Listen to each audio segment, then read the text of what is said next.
C'est toujours un plaisir ya koyeba ke boza ebele na diaspora, ebele na Kinshasa, ebele pe na ba province pona ko landa biso na tango pona ekolo tozawana pona ko Salé Labino Moussala, Boyebi actualité politique eza dominé na adresse à la nation. Il y a ancien président Oyo d'ailleurs Azako Sala objet bah poursuite parce que autorisation ici Samaki na auditeur général il y a armé pour que Aloukaye Sénat Alongola qui ba immunité na Joseph Kabila finalement brisé son silence. Yemoka Lobi Yango on en parlera justement.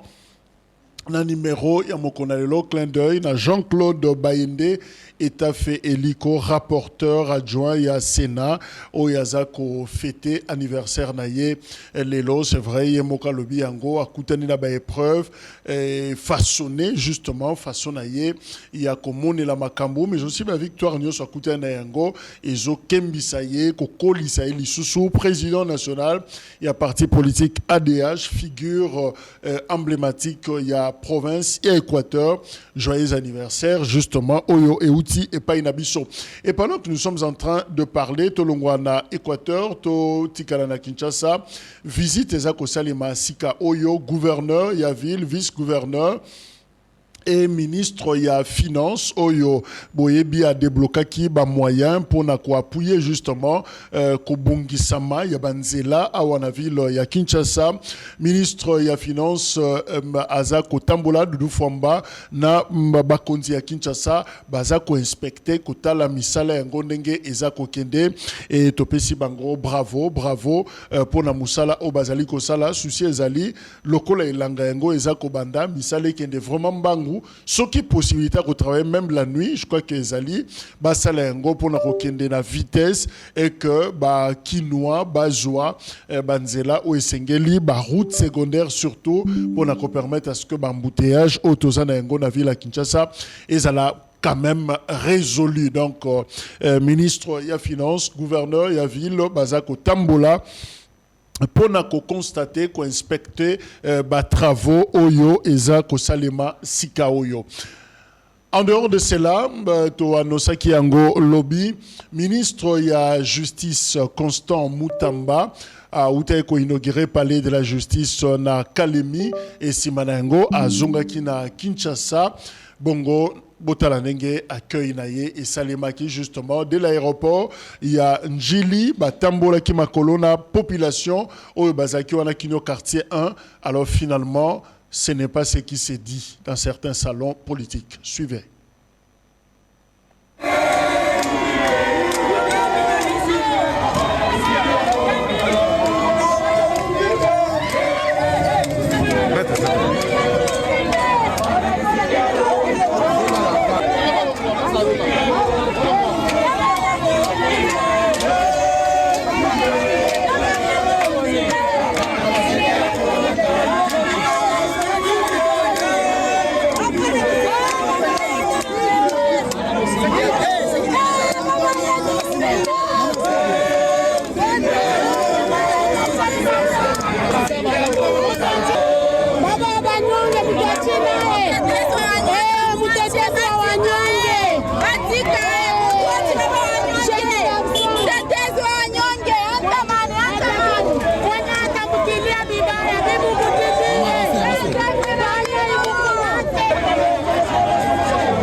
Voilà, on a image à Kalemi, je crois qu'au aéroport, il y a Njili, Bokozoengo. Avant la fin, il y a émission Oyo. Tozana René Bonganga, cadre, il y a Mouvement de Libération du Congo, MLC, il y a Jean-Pierre Bemba, azana biso elongo pour na koyeba est-ce que Joseph Kabila n'adresse à la nation au ya sali le 23 mai 2025 45 minutes 4 pages au Kabila à Tanguy. Finalement c'était un long discours. Est-ce que Zaki déclaration de guerre où Kabila voulait justement s'impliquer koluka kimia na kati ya République démocratique du Congo? Ndeko René Mbote. Mbote ndeko Mopanzi Sango, merci pour l'invitation. Mbote aussi na ba technicien ou ba ko salisa biso to koma na mabota ebele.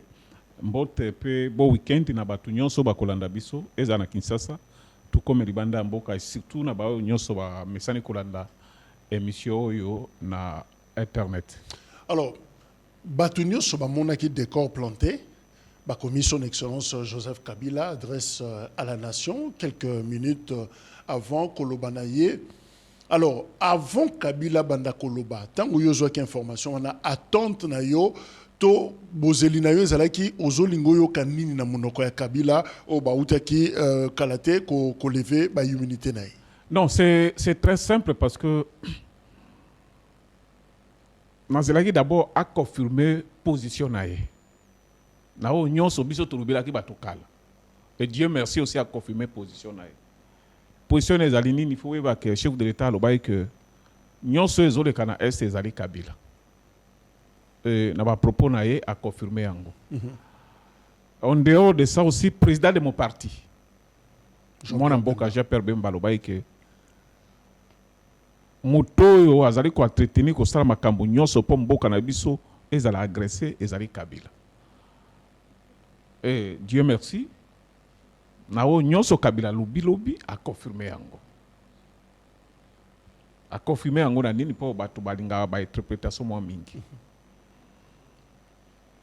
Kabila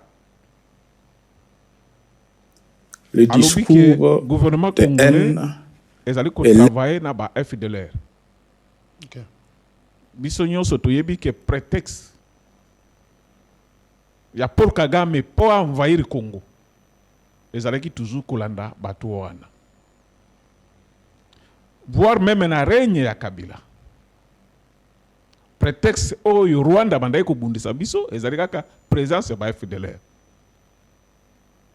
Na tango na ye Kabila wanganaki. Mais lelo andimi ke bato travailler na biso. C'est-à-dire azali ko légitimer revendication à Rwanda. Prétexte au Rwanda azali ko zwa po abundisa biso ezali FDLR. OK. Et là même discours na Paul Kagame, même discours na Nanga, même discours na Sultani Makenga. Bref, Kabila, ancien président na biso, a commis rebelle. Alors, Tokozwaton, to schématiser justement décryptage, il y a adresse, il y a Joseph Kabila.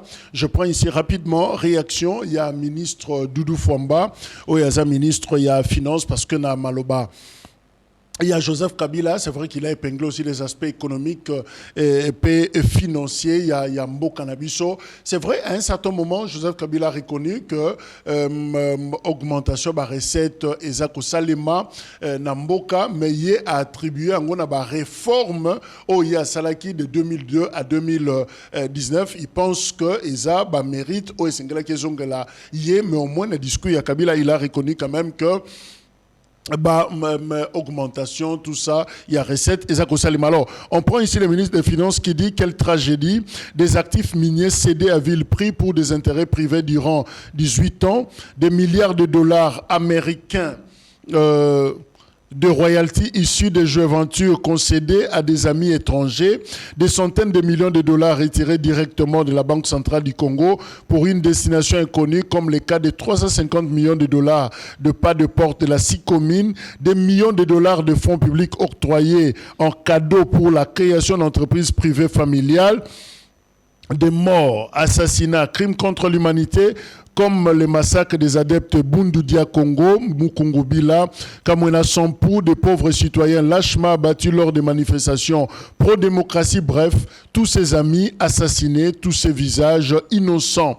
Des enseignants clochardisés avec un salaire misérable de 45 à 60 $ par mois, nos vaillants militaires des FRDC avec une rémunération des mendiants, des professeurs d'université sans assurance maladie ni autre garantie sociale, des sociétés publiques démantelées pour appartenir à une seule famille, une pauvreté qui avait atteint son paroxysme, des infrastructures dans un état de délabrement très avancé, des provinces entières déconnectées du réseau routier national, des réserves d'échange qui n'ont jamais atteint 3 milliards de $ pendant 18 ans, plus de 2 milliards de $ disparus entre 2010 et 2019 à la Gécamine, nos héros de guerre lâchement trahis et livrés aux ennemis de la nation, comme fut le cas du colonel Mamadou Ndala, Thérèse Kapangala, Floribert Chebeya, Arma Tungulu, bref, une gouvernance marquée par le sang. Plus jamais ça, et l'histoire retiendra qu'un ancien président de la République,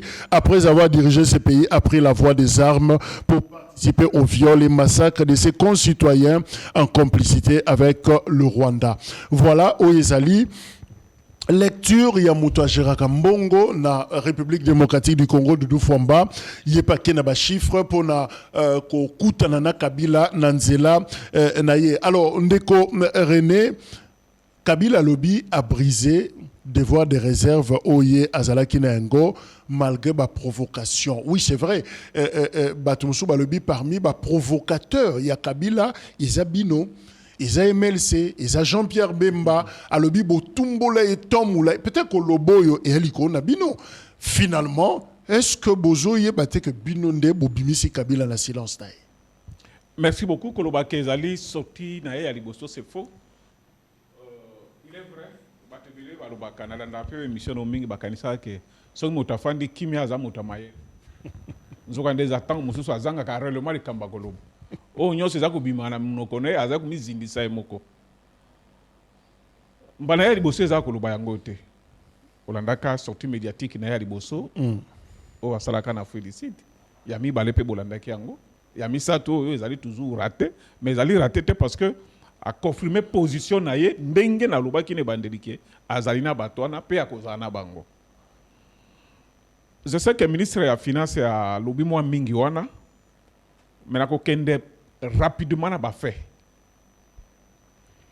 Est-ce que les Congolais ba yebi que Kabila tekaka ba matière première na biso? Pona ko rappeler bango oyo ba bengi yango ba contrat léonin. Mokonzi mboka sali effort à renégocier na ba chinois. Bazong silibiso mbongo 6 milliards. Soki ba Congolais ba ebité. Nzela oya sika bazali ko tonga bandalu tendele kende kubima na njili. Ezali mbongo ezo utana paki na biso te. Ezali mbongo oyo ba chinois bazong sibiso. Oyo ba buba ki biso na tango wa Kabila. Ba chinois bango moko ba reconnaître que te. Ezali pe mboka batu. Il faut te reconnaître. Na contrat léonéron ba chinois nde ba ko zong c'est la biso 6 milliards ozo mona ezo tonga nzela wana. Regarde. Voilà. Il faut ça ba Congolais ba très bien. Po alingaka sala eloko moko lokola ba Congolais baza bazoba ba ebité. Yena Félix nana teka imboka. Contrat léoné wana ba Congolais so ba ebité. Nazo zongela po kota ba Congolais bien. Nzela oya sika bazali kotonga. Na lutendele tiebi mananjili pona okende aéroport. Mbongo ezali ko finance wana o ezali o ba chinois bazong sibiso. Est-ce que Félix Azumbongo wana kende ko sana famille na ye? Atie yango au service ya ba Congolais et au particulier ba Kinois po bazwa banzela malamu ya koto. Sikotre Félix na Kabila mutamalamu wapi? Oye atekaki. Félix nda landi bote te pardon bozong sera biso ndambu. Ba ko zong sera biso 6 milliards wana. Mona kondo chitikeda sai mabe wapi? Sur le plan oyoki eloko mi baletika. Nala ni ministre finance mais ezolo ba likolo. Mbongo oyo ezo bima na Banque centrale mbongo ezala kona ezali mbongo ya biso ba Congolais. Kabila zui yango atindi yango na Namibie ko sala société privée na ye. Oyo awo sala bambisi kuna azui mbongo na Banque centrale a sali société de pêche. Bazo zo bambisi azo ya kotekela biso awo. Qui est plus méchant? Donc Kabila il fallait afandanye. Kabila il fallait afandanye. Société wana eza na Namibie wana isika fandi. Ya bambisi. Eza société congolaise te. Eza société aye Kabila na famille na ye. Et mbongo yango euta na salaire na ye te. Mbongo yango euta na Banque centrale. Oyebi yango pe bien. Pour na yebi yoza journaliste investigation oyebi makambo wana nyonso. Oye koloba nini? Wana kaka muke na pesa ka des effets wana. Na ke mulaite po o ezali télévision ezana ba minute. Mais il a dit que j'ai décidé de briser ce long silence parce que l'enjeu est de taille. Mais selon Bino, et l'on est le Bisi Kabila. O penza akangaka azolobate tout ça mais qui na Afrique du Sud awa oui. Na lobaka na émission na yo awa ke Paul Kagame a lembi. Akwesa ke papa mi bimisa. Ozo responsabilité na yo. Na zuba sanction économie mboka na ngai komi na difficulté di corona yo. Bima olobake bitumba oyo ezali bitumba na yo. Yango na bima lobite. Elo muso tinde ezate Paul Kagame muta a poussé a mis se prononcer officiellement a endossé responsabilité wana. Yango yoki azokende na Goma pour la deuxième fois. On en parlera. Mais, oui, mais je ne pas tout ni que l'on est l'obicier. Et l'on est l'obicier pour Kagame à l'obi que assumez-vous.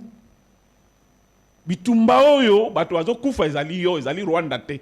Yonde motozo na mbongo ozo pesa ngai na pesa yo ba soda na pesa yo minduki bonaboy. Ndima ke likambo wana ezali yo Kabila. Mais il y a un monde autrement. Kabila Lobby, la RDC, Mboko Félix Tshisekedi Azako Kamba, Naba Jean-Pierre Bemba, et je cite, gravement malade et son pronostic vital est engagé. Kabila Lobby a lobby pour aboyer histoire ko condamner Pamba Bobomi Mboka. Mboka Zapenza, Yakokanga Malro, ils ont piqué crise, alors finalement il fallait intervenir. Ah non. Et là, on dit que Yakotanga. Oh, il y a des gens qui ont malamu batu ba BBC. À ce qui concerne le minerai na BBC, moto ma bewa négocier qui ba minerai na biso na ba partenaire ezali. Preuve ezali que président Félix a landi ba chinois te alobi te bozong sambong, bazong sibiso mbong. Mbong wana ezotonga nzela kuna. Oh, etikali bala na pe société on ezana na Namibie wana e comme société na biso. Pombongo wango utaki na Banque centrale. Oh, etikala son piodi. Azimbongo na biso ba congolais akeko sala société mbisi wana ezoya azotekela biso lisusu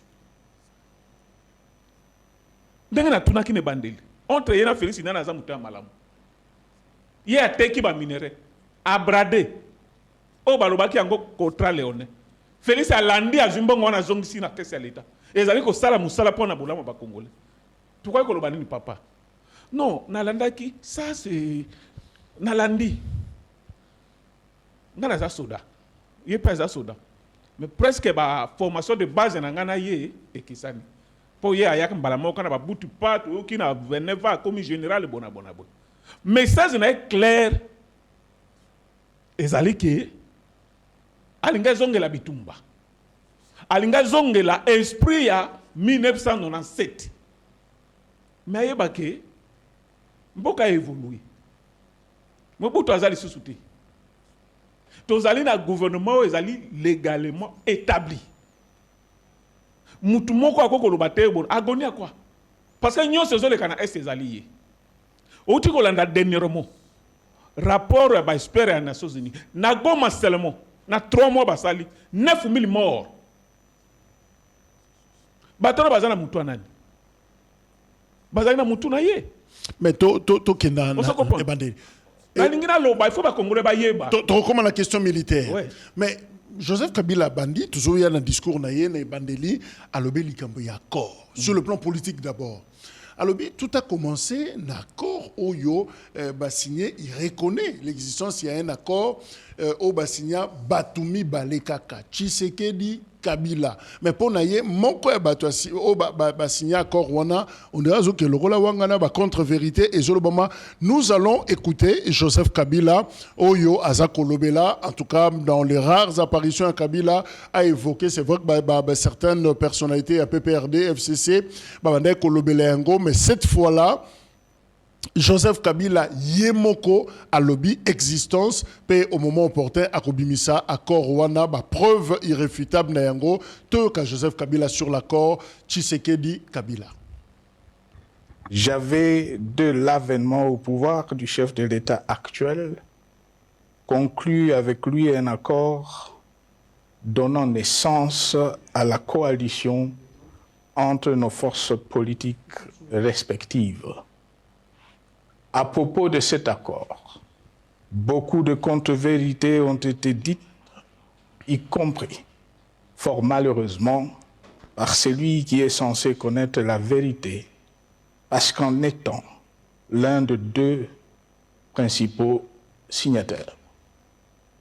En attendant qu'au moment opportun, la vérité soit rétablie, preuve irréfutable à l'appui, permettez-moi pour l'instant d'affirmer qu'en ce qui me concerne, la conclusion de cet accord n'avait pour seule motivation que l'intérêt supérieur de la nation. Par cet accord de mutualisation de forces, j'entendais en effet permettre à mon successeur d'exercer dans la direction des affaires de l'État plus de pouvoir effectif que ce que la faible représentation de sa famille politique au sein de la nouvelle Assemblée nationale était en droit de lui conférer. Je voulais par ailleurs faciliter le fonctionnement harmonieux des institutions et éviter à la nation, comme à notre jeune démocratie, d'éventuelles crises politiques qui leur auraient été fatales. Cette première alternance pacifique et civilisée à la tête du pays avait suscité d'autant plus d'espoir qu'en janvier 2019, notre pays se trouvait en bien meilleur état qu'au moment de ma propre accession à la magistrature suprême en janvier 2001. Alors que j'avais trouvé un pays au bord de l'implosion, miné par une longue dictature et des guerres, sans institutions républicaines, économiquement en faillite et socialement déchiré. Bref, un pays dont l'incertitude de lendemain menaçait la stabilité de toute. Alors, René Munganga, et l'autre, on doit comprendre, Yozana Mondouana. Ces fameux accords au Kabila Tika Kangote, il nous promet même que la vérité sera rétablie et il s'amènera à la preuve irréfutable à l'appui.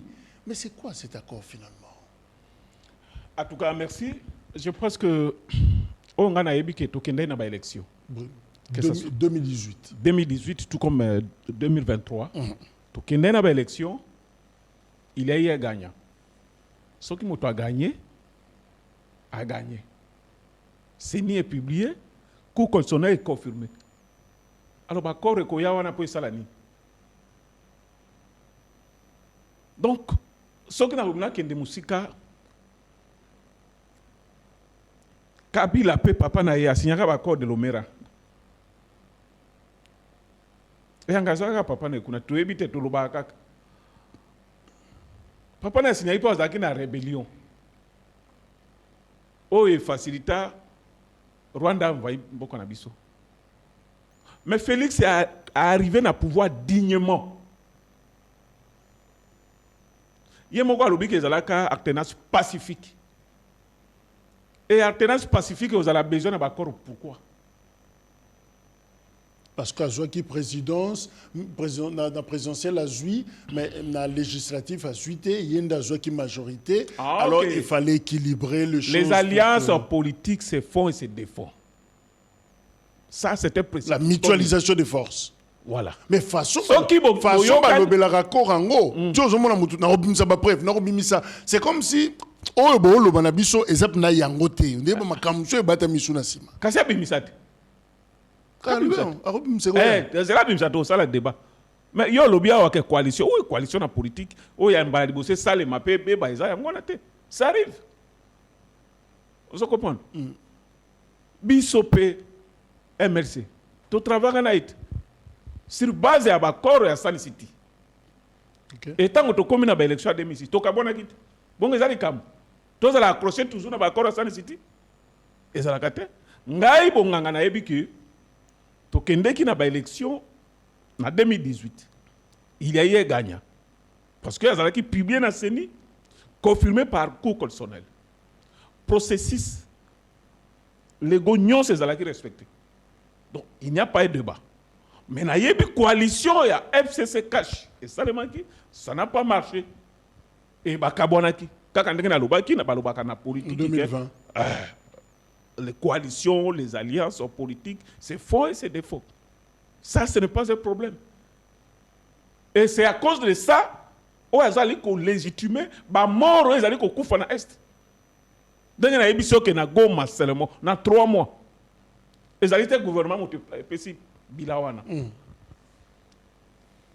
Ils allaient par organisme. Il y a les Nations Unies. Où ils allaient spécialement dans le droit de l'homme. Balobi 900 000. Donc à cause de l'accord à cash, na FCC de à légitimer par tout le monde. Non, ils en ont à mon côté. Mais le bilan, il y a Joseph Kabila. Tu as un extrait de Tchéawa. Alors, il y a Koutamboko Mabe, dictature Makassi, économie à Kokoya, Nyongo. Mon successeur d'exercer. On dirait Kabila, dans l'analyse, il y a histoire politique en Bokanabiso, à Sotaka, les 4 ans, à Laurent Désiré Kabila. En principe, il y a Kitanaki, dans Laurent Désiré Kabila, et non à Maréchal Mobutu. Alors, s'il faut peut-être parler. Mais il a fait un coup d'État, papa. Papa, il a sali Mobutu coup d'État. Yé peut Kabila yé, entre guillemets fils yé, a sali pe papa coup d'état. Papa Bikoufelaki, moi. A Bikoufelaki va bomelaki. Soka bomelaki, crime wana, nana zalaki bénéficiaire nango. C'est ça la réponse. C'est tout ba Congolais ba landi biso. A salaki coup d'état. Et puis soki na lubina la na maloba na yo. Soka lobaki akutaki dictature. C'est-à-dire ils ont confirmé que entre guillemets papa na ye azalaki grand dictateur. Pour moko lobeli ngage hier remplacer papa na ye. Oui, tindaka bemba na rébellion. Ah. Biso to bandaki ko bundisa papa na ye. Po papa na etango ayaki Congo Kabwani et Kabwani la qui pour na Laurent Désiré. Voilà, révolution na biso na sepela ko lobali kamona mingi. Tango to moni Kabila ye ba Congolais ba sepela ki ke Mobutu dictateur akinde. Que tango Kabila le père akokota a installer démocratie. Mais hélas. Et là quand les bosso tango ye to moni d'abord ko boma ba parti politique union c'est ça la té. Ko kanga ba opposant ko tia bango na prison. Ko boto la biloko wa bato. To e ko mona na tête armée na biso. Batie Rwandais. Na ministère affaires étrangères. To moni Rwandais. Na ba service ebelé. Ne to mona que non, bon abon. C'est ce qui a poussé MLC à l'époque à ça la révolution. To sali révolution. Babomi Kabila. Moto abomaki ye ezali oyo crime wana profiter na ye. Aye. Objectif ezali que bon, moto a gagné bitumba azate. To ça la paix. Kimia ezonga. Mboka ezonga moko. To banda démocratie. Yango mona ki to kena Sun City. Dialogue salemi. To tomber d'accord que to mettre fin na bitumba wana. Président parti na ngai andimai kozala vice-président de la République chargé na Ecofin. Ce n'était pas un cadeau. Ezalaka cadeau te. Parce que Kabila a gagné à MLCT. Ou gouvernement à l'époque a gagné à MLCT. MLCP a gagné à gouvernement te. Mais toyokani ke Bobomaïga moto. tobomaïga moto. To salo babenga kana politique table rase. La même façon yo Kabila prêtaki serment, même façon yo vice-président à l'époque Charzena Ekofin a prêtaki serment. Et résultat de la révolution na biso ezali que 1 mboka ezongaki moko. 2 tozwaki constitution. 3 to organiser ba élection. Voilà. Mais tant que bake akutaki mboko na dictature, il peut y remplacer ki papa naïe. C'est-à-dire papa naïe soit-disant azalaki dictateur. Mobutu. Est-ce que yé moto renverser Mobutu? Si yé moto uto pesa nga matière. Moto renverser Mobutu nde papa naïe. Yende aye ko remplacer papa naïe. Osomon. Kabila le père alobake non, a renversé Mobutu à dictateur. Mais yé a renversé Mobutu, yende a renversé papa naïe. Dans le passé immédiat, il y a Joseph Kabila na pouvoir, c'est Laurent Désiré. Oui. Et ça Mobutu té. Alors, Joseph Kabila lobby 2018 o ya tiki libino pouvoir inyo sako bozo dondo la lelo et qui est meilleur que ndenge ya zwaka pouvoir na 2001 mais bino bo dilapidé bo bebisi zaloko la bana ba yebi pasa lupangu te papa tikela mno lupangu bozo dondwa bozo sakana na biloko ye moi na 29 ans anyo komela na 2001 papa yo ngi kamoma na zongela mbala mi balé. C'est grâce à Félix Ayen en 2018. Oye ko landa mbongo et pas ba chinois ba zongse biso. Mbongo ye azwa ki ba minere na biso ateki. Ba contrat Léona teki ndenge alinga ki mutema nayi. Non, mon frère. Kabila azali un grand. Ce qu'il est là Kabila zo reconnaître Congo te. Aza reconnaître bolan ba Congolais ba saliete. Azali un grand. Ce qui a zalaki na ba conseiller ya bien. Alingaki aloba na bango ka kende botika na zimbongo na ngana bongi. Na kolia tina kufa na kukufa kan zalate. Osomon. C'est très simple. Et zalaki bien comment? Na ko zimbongo ba banque centrale kende Namibie ko sa société na e. Hein? Ba dette na monument ba conseiller ba salaki discours wana ba yeba kité. Est-ce que vous voyez que la dette, à niveau PIB, na biso, tous en a moins de 16%. Mais tant qu'on est à combien? Résumé, il y a Félix et Sissi, la dette. Oh, il y a des qui colo. Ce que vous comparez d'engagement. Bon, je ne sais pas, il y a des gens qui ont commis les gars, il y a des gens qui ont mis au bouche à Tangi, à Zoé Bate. Est-ce que vous voyez que la dette, na tant qu'on est à combien? Et puis, na tant qu'on est à combien? Est-ce que vous voyez qu'il y a une différence? Est-ce que vous savez que c'est moi tout le babo ezalité po makamba contrat Léoné ko kanga biso biso to teka kim bango ba ke ba réclamer ba chino ba zong siri bango mbongo o to lubi bango e ko tia biso en difficulté makambo nyonso ya lobi sur tout le plat ezo kanga kaka emoko soko tuninga na ko zo ak exemple on atango ya zalaki et puis na ndenge to zalelo mais elo comme sous Kabila lobby alobi obino bozo ça les terrorisme d'État. Est-ce que Boyebi yem t'a révélé yango na discours na ye ils sont babomaka batu massacre na prison à Makala. Le premier na le 2 septembre 2024 au Etukoleka. Kabila qui est plus loin lui biloko wane salemeza ba crime contre l'humanité et romema batu sous na ces pays. Alors, Atangi, groupe moko mystico religieux, tout ça, Batumoko, Babomaki, tout ça, a rappelé. Est-ce que dans le régime, même Kabila est bien? Robot, un problème. Sur le plan des droits de l'homme. Nako répondre puis nako zonga.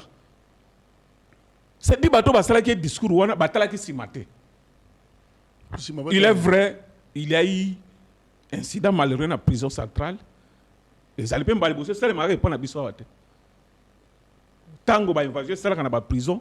Tango ba soda bazolu ka ba maîtriser situation, il y a toujours des balles perdues et bomakabato. Ça je reconnais ça. Et je pense que aussi il y a eu des arrestations. Bon, qu'est-ce que tu peux aller continuer pour que nous bakanga ou ba punir ba responsable. na bamboka mususu pe salema, que ce soit États-Unis, na bamboka mususu a développé, ce qui invasion salemi na prison pour que ba garde la prison ba maîtriser la situation, ba utiliser toujours ils en feu et puis ba conséquences ezalaka. Ça c'est reconnu. Mais ezalaka ba fait moko prémédité te que ne ba préparer ba boma bato. Contrairement à tango na yé. Mon frère. Alors makambo ba secte.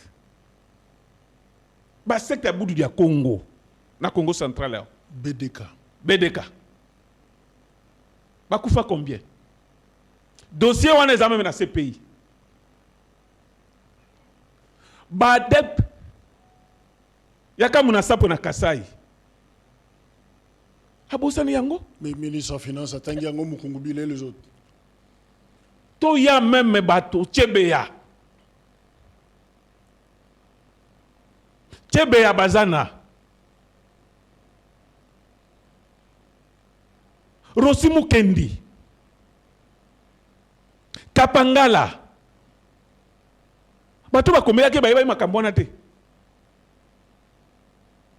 Hein? Moi je croyais que a raté moment moko boye. Ngana lingaki asenga bato ba excuse. Ke bolimbisa ngai na yebi ke boyebi nyonso mabe na sala, mais ata bo kanganga ata bo condamner ngai, mais nazali mutu.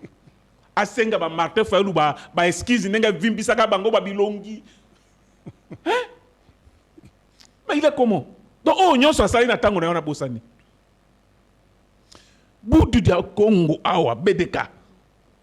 Ça ko tenir compte oh ye moko azalaka présent na soit de bataille oh yoka ba massacre tingi. Kabila. Oui. Oyebi dossier wana te. Me rappeler na zaki tingi.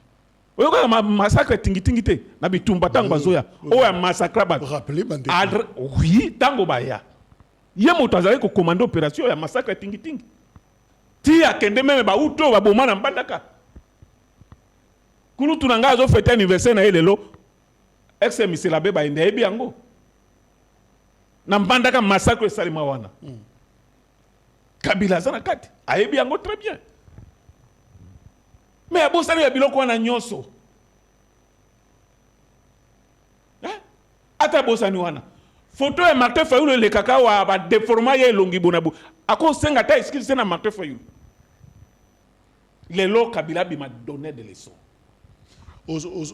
Ozoye ba que Kabila zaki soda général-major. Ou tu rappelles un collègue na yo. Azalaki soda ba bamba ye loko wana. Je pense que naïbe c'est ça la formation de base té.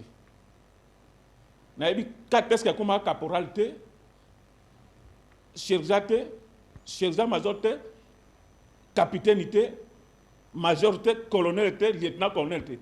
Naïbe quoi comme balmako général. Bon oui c'est que ba utaita. Ah? Comme ça zalé la guerre en place mazalaki. Na armée wa APR wana hein. C'est sûr. Pour yépe azalaka na nani. Alors, yemoko na armée wana lobi oyebi. Yemoko na discours na ye a rappelé kamba souvenir na ye en tant que militaire. Alors to ka orientation nini Joseph Kabila aza le général-major à l'époque aza kopé ça justement na souvenir wana. Aya kaka mbala moko uti bo pa au commis général te. O bandi nanu babengaka officier subalterne. Officier supérieur. Après on mati.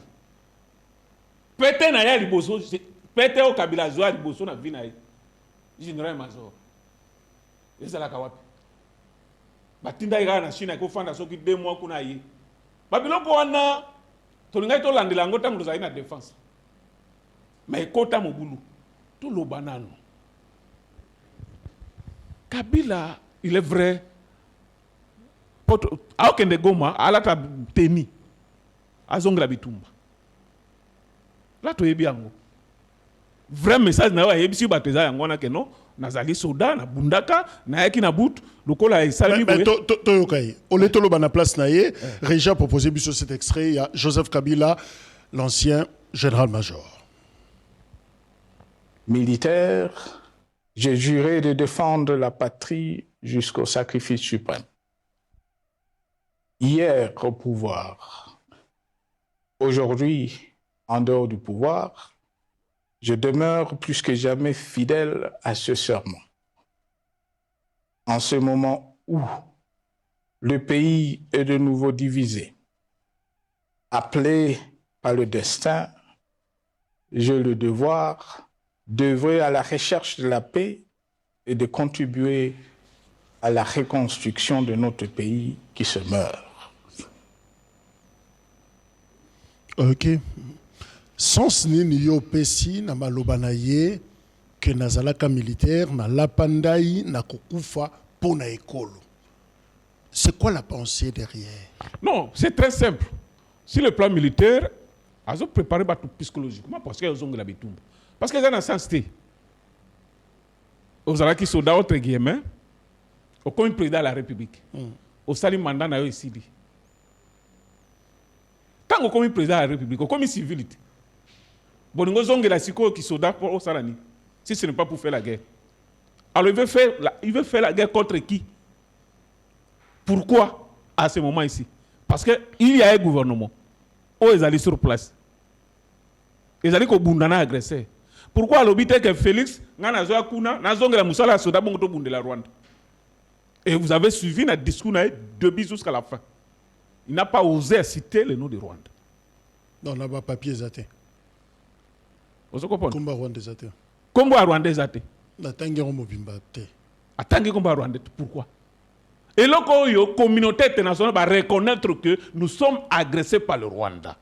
On commence par les Nations Unies, l'Union européenne, l'Union africaine. L'organisme est belé. Mais pourquoi nous avons bimité? Abiminde comme porte-parole à Paul Kagame, comme je vous ai dit au début. Revendication à Paul Kagame pour Abon les Congolais, ils allaient que Bazana a fidèle. C'est ce qu'il a dit.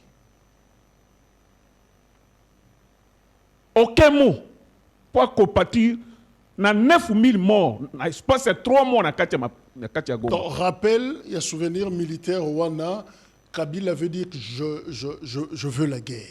Il fait la guerre. Mais à l'hôpital, Goma. Il n'est pas là-bas comme président de la République, il n'est pas là-bas comme militaire. Azalaki Soda, tango a commis président de la République. C'est-à-dire démissionnaire qui n'a armé. Mais tant à l'objet que non, Azalaki Soda n'a Kobund. A Kobund Kenan, ancien président de la République. Mais non, il va se battre comme un rebelle aux côtés de Yananga. Mais heureusement que René Bonganga, aux Anabiso, na plateau, cet expert, il y a ma question, il y a sécurité, mais un peu militaire. Jean-Pierre Bemba Bozakine, le ministère de la Défense. Ouais. Joseph Kabila n'a qu'à discours a réservé parti moko na armée. Alobi y a format armée oyo. Akamba bango tina front. Mais oyo bino armée sikoyo alobi la formation militaire elle est bâclée. Kabila bakisi recrutement na bino pe ba mise en place boza ko sala pour na ko kamba mise en place pour na ko kamba armée na biso alobi eza mise en place moko ethniquement motivé, c'est-à-dire bozo talaka bikolo eza mise en place oyo bozo landaka ba bandinga ya batu o eza ekolo boye il est allé même plus loin pour dire que ba commandement nyonso swahiliphone na niveau ya armée ba généraux ba officiers oyo baza ya ba swahili nyonso basili soit bokangi soit bobomi. Est-ce qu'on peut poser la question à bateau Bajara qui défense? Merci beaucoup, je pense que c'est quand même horrible. Discours ouana, ce qu'il faut retenir, Alinga opposé à l'armée chef de l'État. Quand il dit que Yende Motabanda a entretenu bien armé, parce qu'il y a le bagit. Que les soldats sont bien moto, ils ont bien des motos, ils ont dirigé bango. Donc l'objectif visé, ils ont habitué à yango. Alinga la que soldats étaient Félix était ngainde naza bien bonabo. Alors to kende siko na ba détail. Kabila ne peut pas parler de tribalisme dans Bokoyo, cher ami. Depuis Babelze Batika Kabiso, langue et armée Zalaki Lingala. Bien que coïncidence parce que je fais partie de la Côte-Rwanda. Okay. Mais il y a que langue Oyo Babelze Batika Kabiso, Et comment on a un livre? Et comment on a un C'est livre la des langue Lingala. de l'armée. Mais pour la haine à Bangala, la Kabylie a changé. Et comment il soit? Bah, soda nini oyo Kabila formaki.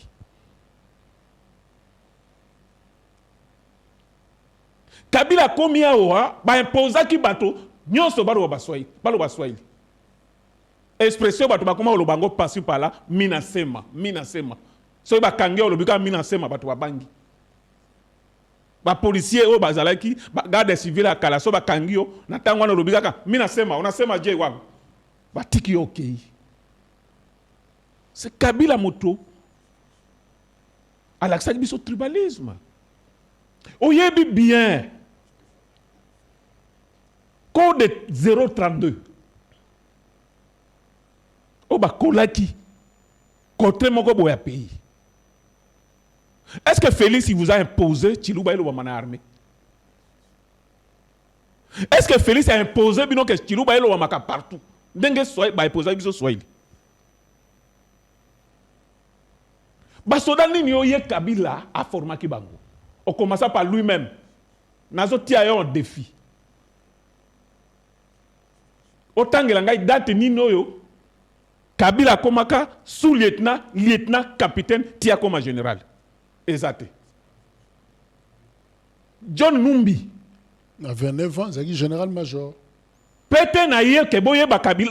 Kabila la soda na 29 ans, ba bambi ye kaka général-major. Nazo tia mutunyo son défi atangela ngai sika nini Kabila akoma ki sous-lieutenant, lieutenant, capitaine ou major colonel tia ko So ba na photo centre d'instruction et sika kendagi formation Batinda. Ça va. Na galona Le numéro est là. To ye natanga kaka ba figure emblématique oya zo beta tolo ke a formaki batu.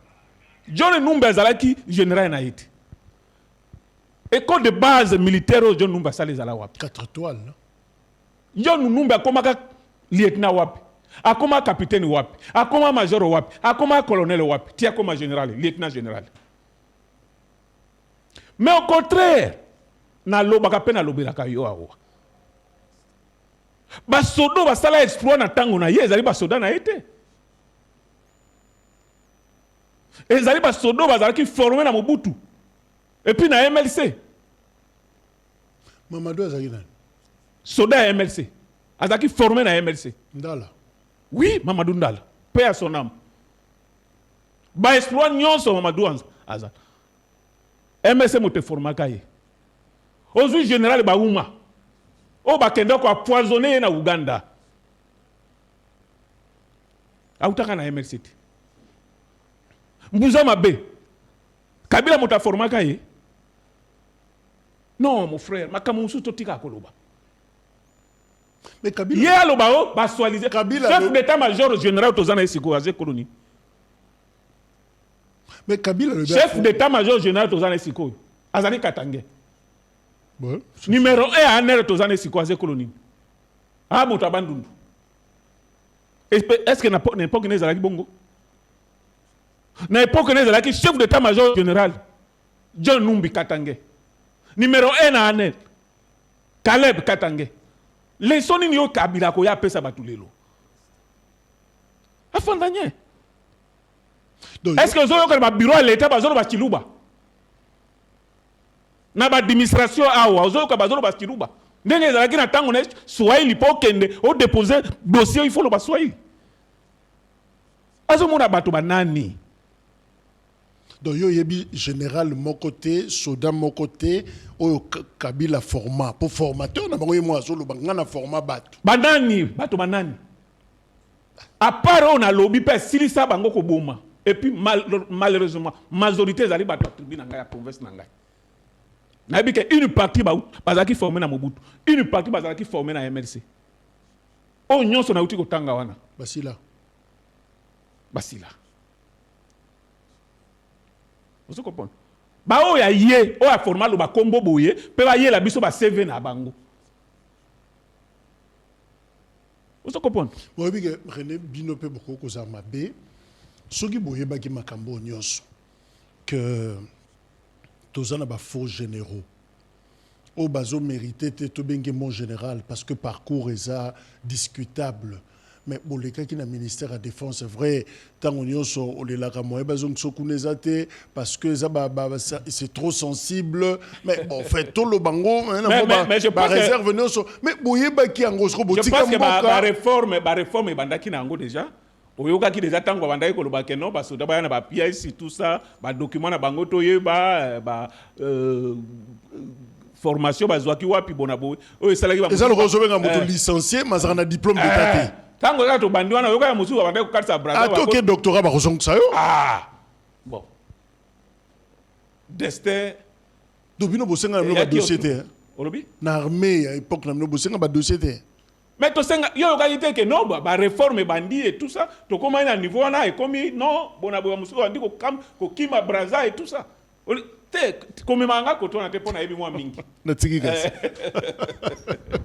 Alors, Kabila longé na armée à na parlement. Na parlement lobby est la chambre d'enregistrement de la volonté d'une seule personne. Bino vous avez député hein. Alors, ceux qui ont vu Sénat na Assemblée nationale, Samaloukonde na Vital Kamere, c'est du n'importe quoi selon Kabila. Zanango le rôle à studio d'enregistrement, Bouzousa Makambo, voix mutu moko bousala on est bolingi. Na kozongela peka repanaye. Na tango nae. Na tango na tango salema ki ezalaki bien. Na tango Félix tango salemi ezamabe. Parce que balongoli immunité na ye. Et c'est na tango régime ne balongola ka ba député ba immunité te. Tango balongola ka ba immunité. Ezalaki ka caisse de résonance. Na ko tanga kombo ba député mibale. Souvenez-vous na histoire ya kulutu na ngao ya kangama za na France. Rosé Lumbala. Tango akendeke na Rwanda, balobaki ke akoti na M23. Conséquence logique ezalaki nini? Kaka même procédure esalemi. Ba benga ka Rosé Lumbala po bayoka ayate. Au finish. Ba le vaka immunité na ye. Na tango Kabila. Donc ça c'était bon. Tolongo Iwana. Diomi Ndongala à cette époque azalaka député. Na makambo esalemaka ya viol. Babenga payé. Aya ko justifier, aya kate. Balongola ka immunité na ye, bakanga ye bachake. Wana nyonso ezalaki bien. Mais ce qui est koyi na mutambo yango, le comité acharnement, le comité pour basket soyez libonabo. Non, ce n'est pas sérieux. Na tango ne ezalaki bien. Tango parlement esalaki, wana ezalaki parlement bien. Mais n'attends Félix ce qui parlement et ça même exercice parce que n'attend on est les alliés parlement mabé c'est pas sérieux. Alors avant de le FDLR nazongele lokomoko peut-être au Bosenyango non mais Kabila bongsi quand même discours naie à lobby basoda na biso bazo démérité té baza mabé penzate mais commandement des un problème na prise en charge et un problème à lobby je connais nos soldats.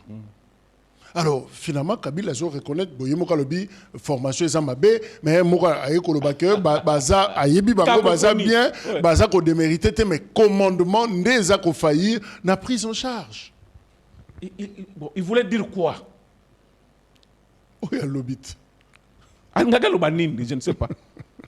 Formation est mabé, baso do lobi que la formation mabé, après reconnaître bango que baza malam.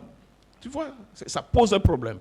Je sais que Makila bato autre yena nanga Makila ozana Makila bato ozana mutu na bango ils ont fait sa confusion. Comment dans une minute osa pour et contre sur le même sujet.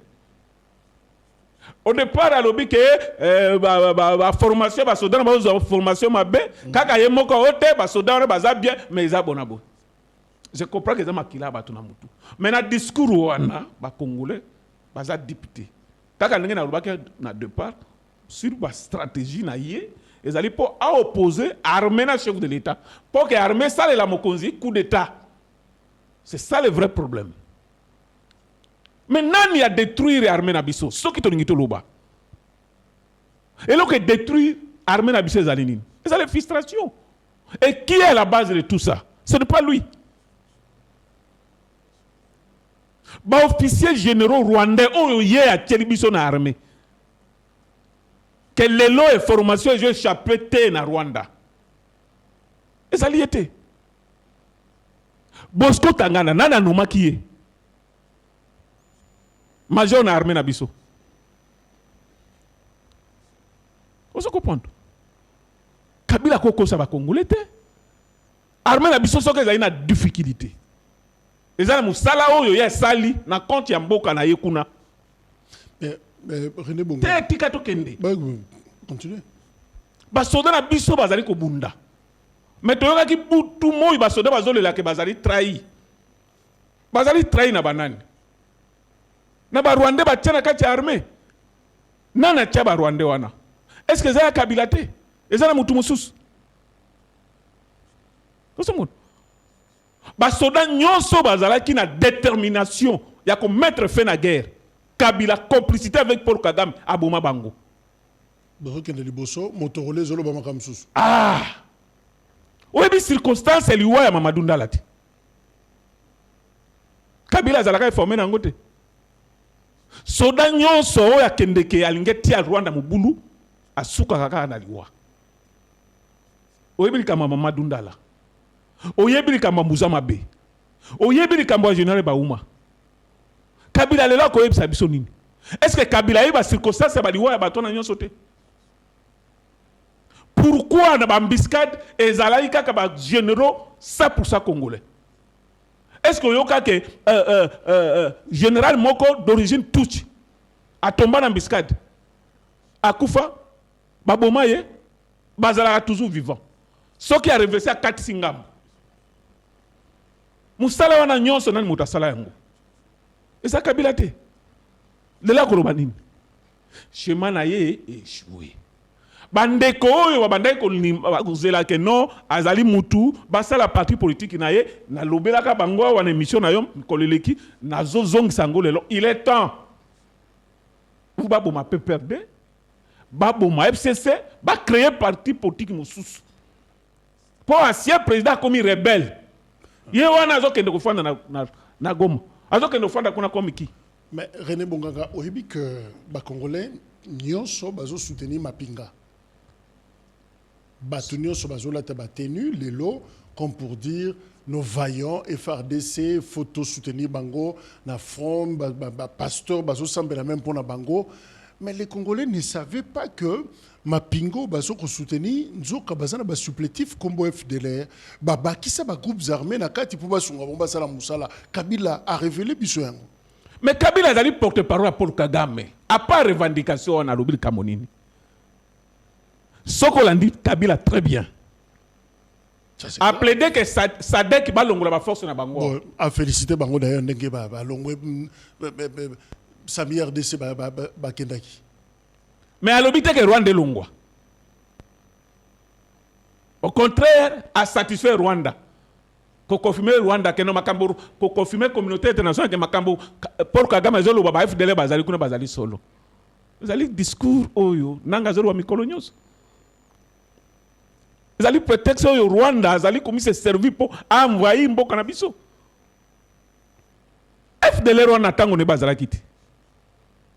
Balobaki ke bazana ye. Andimaka awanga na kati. Lelo andimi pourquoi? Parce que ya komina Kagame loko moko. Parce que ya zongeli mboka na ye. Parce que ya zali ko bundela. Bazo ni parti mabele. Po bazo espace ko fanda. Ce n'est pas sérieux. On ne peut pas être ingrat jusqu'à un niveau wana. Na o nyonso Congo esaleli Kabila. Kabila batu bayeba ki ya o ayena but. Atanda kwa kofuta les alaki te.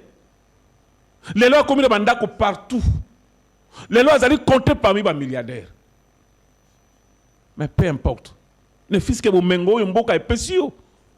O poignarder yango. O zongela Rwanda. O bundisa Congo. Oye commission lelo milliardaire. Oye commission lelo na bamboka partout. Oye commission lelo zotambola partout. Mais Nzambe aza juste.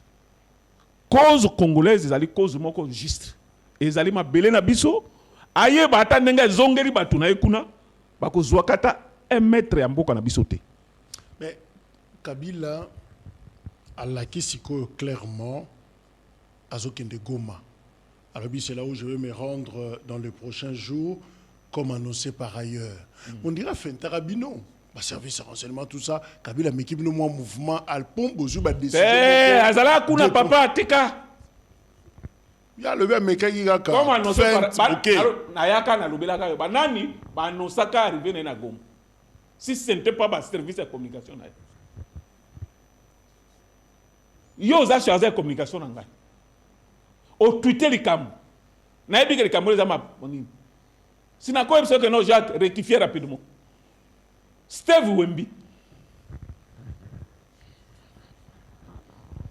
Chargé de communication en matière politique. Ce qui est évité dans une seule lelo. Yé mo talobaka les cam wana. Tango azotanga discours na Steve Wembi azali pembeni na ye. Madame Nzimbi, chargé de communication, moto annoncé likambo wana. So ba kosela likambo abengana bango pembeni na été pourquoi? Atinda bango basala dématique pourquoi? Azalaki. Abimaki mbangu apongama. Moi ndamba misolo tikalaki abenda benda yango et a annoncé officiellement. Et puis ndenge azokende wana omone na tenue militaire. Dans le va ba immunité na Sénat ezaki fondé. Et ça l'a fondé pourquoi? Ça l'a fondé pourquoi? Bato makambo na batika ba confusion. Pona yoki et puis batika ko mbale bande ko na biso ba soyi na makambo wana. Ba soyi bazali député ba ebi.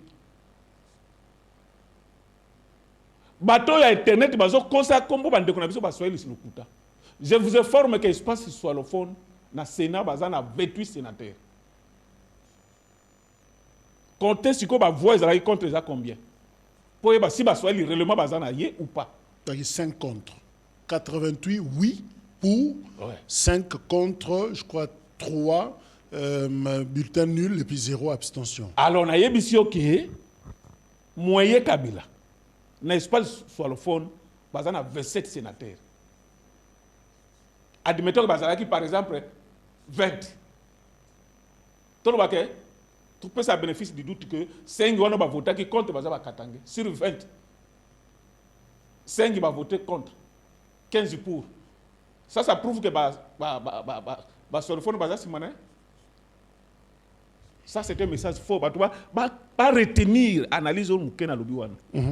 Parce que ceux qui tout le monde a gâté veut voir les qui compte. Tu peux le baquer il faut te faire attention bonabo. Tu vas kutu na kanda na ye. Ndenga esroka bango azu identité na bango a utiliser azu bambongo akotika mbongo na Namibie akotika mbongo na Tanzania akotika mbongo passé par là bango batikali esroka nani a esroka ba ndeko nanga bakatange nani azoni même contre Léonel oyo mbongo oyo to landri ba chino bazongisa yo ngona ibale gros de minéré wana azwaki yango ministre des finances alobi makambo ya Jekamine wana Jekamine eza wapi? Papa, ngaso na loba makambo na ngai folanda ngai bien. Na escroquerie ya Kabila, bato bazali ba victime liboso, ce sont nos frères katangais. René Bongara Tokomi na Souka, mais note quand même positive. Au Loba qui a une émission, il y a Libosoa, Kabila, Moutoumbazana, Mawate, tout ça, à Sali, Tribune Naye, à compatir, à Tate, na Bandeko, Baza Konyo, comme Est. Mais Kabila l'a fait. Alobi a exprimé sympathie Naye aux victimes du conflit en cours. Voilà, c'est l'expression utilisée, victimes du conflit en cours. Et Ponaye, na suite à discours à lobby, baza puni par le pouvoir central. Mais bon, la phrase ouana na moninde FCC, non AFCM 23 te na katina na Rwanda. Malobi conflit en cours, m'a précisé que Negebino Bolobaka, oyeye libiso na nzela coalition Rwando Burundo so ndenge ni bobakisa wana AFCM. Mais akoloba komo na bango ndenge nini po yemo ko mokonzi na bango. Papa likambo luka ba calcul wana ezate. Yebisa ba congolais bazolanda yo balanda kayo mingi. Du début jusqu'à la fin. Du début jusqu'à la fin, attendez Kombo à Rwanda. On a toutes les pages. Il y a voilà. un discours, ouais. Du début jusqu'à la fin. Mais un système de théorie sur les Congolais qui est Kambango, c'est comment du début jusqu'à la fin, attendre que combat Rwanda. Tant que mon kilimo mbayebi que tous les victimes, il y a une agression rwandaise. Mais hier à reconnaître un côté pourquoi. Ce qui fait c'est aussi. Nations Unies peut aussi. Union européenne peut aussi. Ba organisme belé peut aussi. Na yo peut aussi. René Bonganga, tokomi na suka. Oyebi est-ce que matata pona ça? Balobi akimi. Mukuki. Oh, asori balobaka akimi azana puta. Non, matata zara na Benin, à un aéroport à Lobi, je suis rentré na Kati Makamna Osala, c'est pour affronter la justice de mon pays. Bon, Azar. Hein? Azar. Na tout niot. Akimi. Mukuki. Akimi. Asawate. Donc, makambo wana bandeko na ngai baswahili bakeba Kabila ye estroke bango kaka ye wana zo continuer ko boma bango 9000 morts na espace ya 3 mois na Goma. Kabila mutazali chef ya bato na nyonso ba boma bandeko na biso. Même na Bukavu Kabila Moutazali à la base. C'est pour cela, au lieu qu'il y a Tanguy à ta combo, il y a un V3T. Combo à FCT. Combo à Rwanda T. Alors, tout ce qui est dans scénario. Donc, ceux qui balongola qui militaient na yé, batu baye bake, ezali acharnement te. Ezali ba procédure normale. Ndenge salema na époque na yé. Na Rosel Umbala, na Diomi Ndongala. Et puis batu baye bake, ba sambisa qui était pour le la sala qui n'attend pas qui président. Bah fait ouais outil ko sala a sali comme azali sénateur. Donc Sénat ils ont la capacité ko sala makambona. Imboglio moko ezala wana te. Merci. Ouais. Alors c'est vrai que tous os Constant Mutamba retourne aye to tia ki ngote ne bandeli. Mais soy Kabila sinenga sisi discours. Héros, je suis sûr qu'Afandi, Azo Kakamba Reto, Ezo Kinshasa partout, a bengi on a téléphone. Comme par hasard, René Bonganga, ben, je t'apprécie beaucoup. Quand tu parles, c'est comme si c'est Jean-Pierre Bemba qui parle. Comment tu as trouvé mon discours? Au sentir on a 45 minutes, plusieurs pages, on a Tanguana, au sentir n'engeni feedback et anime. Non, Nakolobaka Kabila, je pense que loba na batu na ba senga ba excuse na Bemba na o nyonso loba ki na yo ezali vrai po moko uti ko confirmer loba na batu na ba senga président Félix ba excuse po o nyonso loba ki corona yo ezali vrai na discours na yo o laksi bango polele ki 1-23 abse ezali yo preuve ezali ki ozongeni musana yo ya soda ozokende kufanda na bango kuna po bo bunda ensemble po na bo agresser Congo. C'est vraiment ça.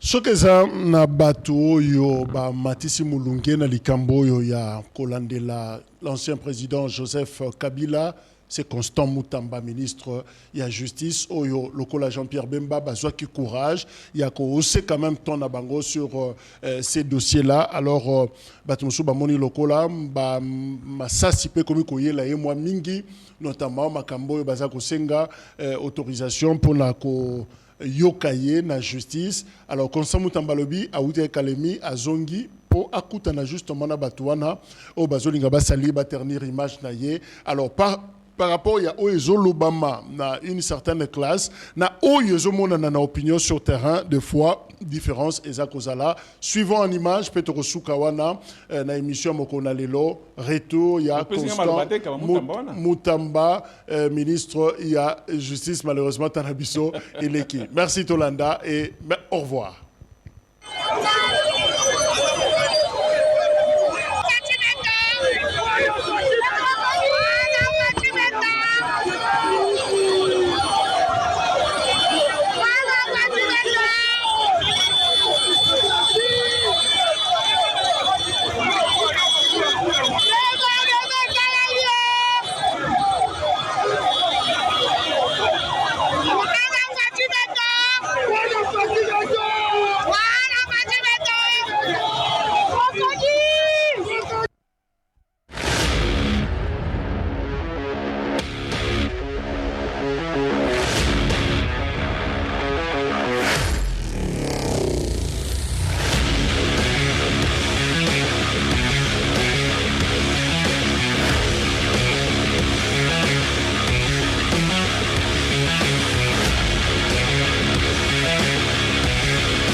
KMC, télévision de la jeunesse et des bonnes valeurs.